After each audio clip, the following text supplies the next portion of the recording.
People are fighting for their liberty. So if you can understand wanting a haircut, not wanting to wear a mask, wanting to go in a store and be able to cough on anyone, then you should understand these people who are frustrated and who are protesting on the streets of Minneapolis, Minnesota. In the country, what's your message? You don't believe that for 1 minute, do you? That their message is? Yeah. That's what they said to me. Okay. Yeah, I believe them. Of Any course I believe them protests when they say over the deaths of these cops today in Baton Rouge? I don't know that. I don't know that. Any riots or protests over the police officers in Dallas, Texas? What are you asking? It's a pretty simple question. I asked you what's your message to the people. Their message is one of peace. What is your message? My message has been clear from day one 2 years ago. This anti-cop sentiment from this hateful ideology called Black Lives Matter has fueled this rage against the American police officer. I predicted this 2 years ago. So what I want to know, okay, Sheriff. do I want to know? With all due respect, do you know that this was because of that? Do we Yes, know I that do. As a law enforcement officer? I've been watching this for 2 years. I predicted this. This anti-police rhetoric sweeping the country has turned out some hateful things inside of people that are now playing themselves out on the American police officer. I want to know, with all of the black-on-black violence in the United States of America, by the way, when the tragedies happened in Louisiana and Minnesota, you know that 21 black people were murdered across the United States? Was there any reporting on that? There was a black officer who was killed today. But was there any reporting on that? Sheriff, please, let's just keep the volume down here.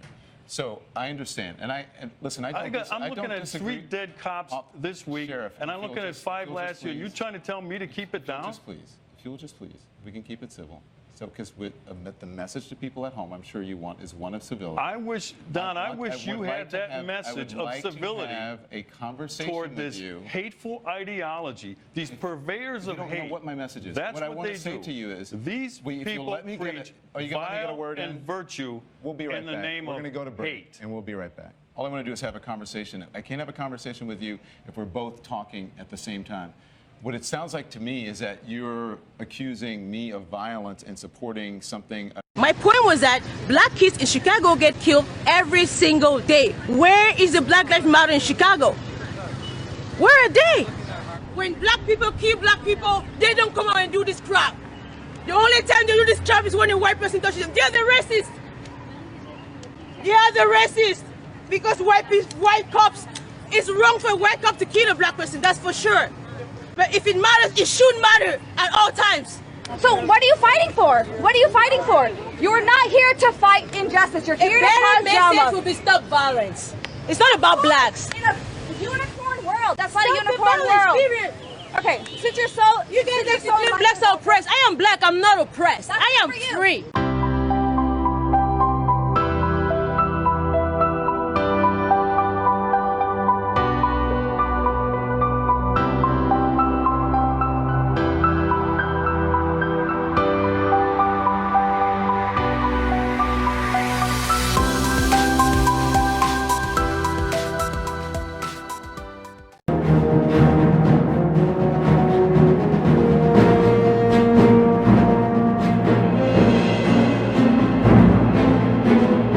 While up to the mid-20th century there was definable systemic policies of racial discrimination in the form of racial degradation policies in the U.S. military all the way to so-called Jim Crow laws.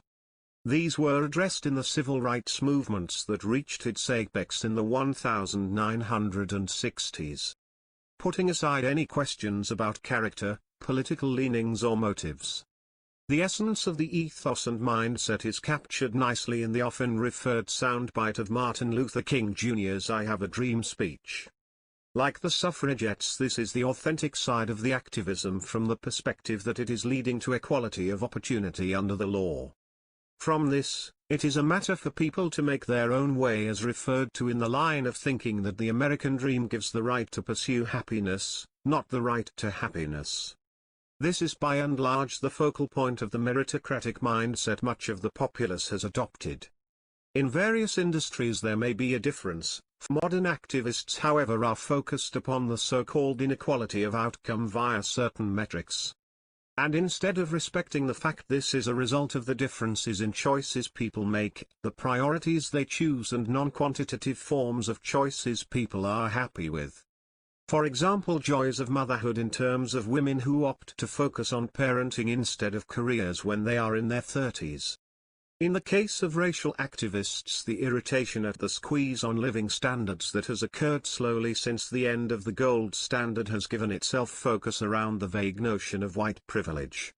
In place of the equally vague and simplistic notion of male privilege that feminists use and the entrepreneurial burgess class, the classical Marxists, use.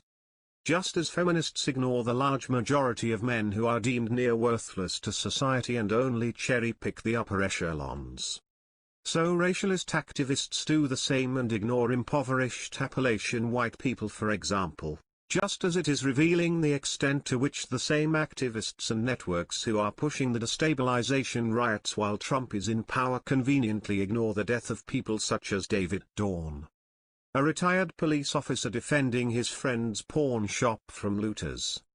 Indeed, it is just as intriguing over the comparative lack of outcry over the rise of open-air slave markets in Libya after the collapse of Gaddafi regime. While many of the general participants are involved in protests from a legitimate civil rights mindset, a closer look at the Black Lives Matter website reveals something of the telltale Marxist mindset that speaks of undermining the traditional family unit in the supposed interests of the black community, which ties into what seems suspiciously like the Go agenda being further revealed in the lack of respect for property rights, and even justification of it in the media. This harms black entrepreneurs building businesses to not only serve local economy, but also provide jobs where blacks develop good work ethic and the skills involved with building wealth. Reform is required instead of defunding the police, namely a legitimate issue of the military-industrial complex filtering into the various police forces, but the interest is in developing a so-called transformative community forces, ideological vigilante-style police forces being pseudo-religious police forces imposing the woke religion. This can be seen as an extension of using Silicon Valley big tech to impose woke ideology and ban dissent. Ultimately, this is building a form of black supremacy built on the notion of victimhood.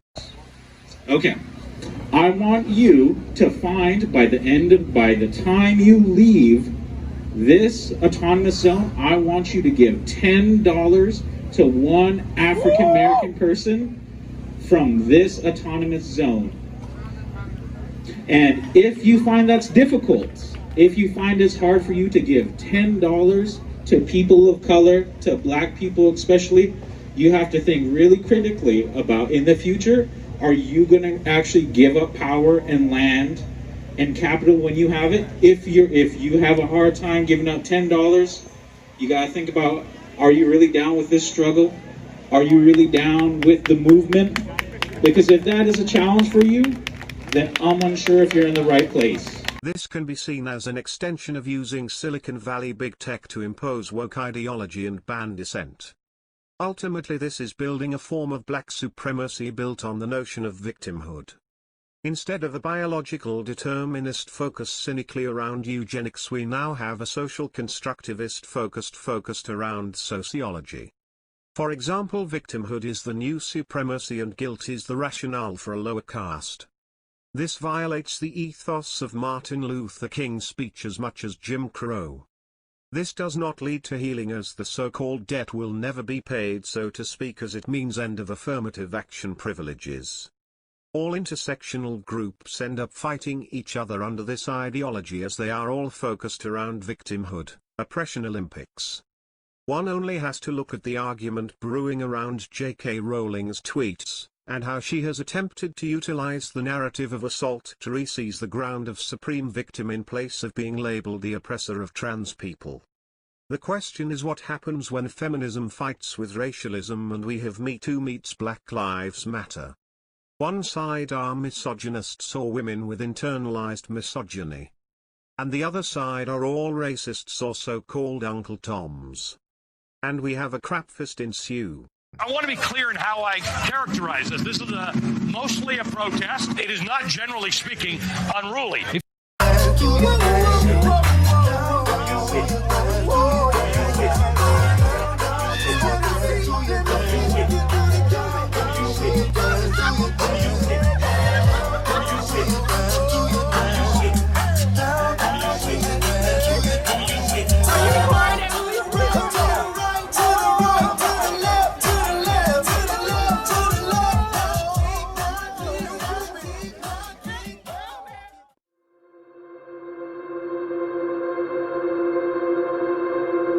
Subscribe.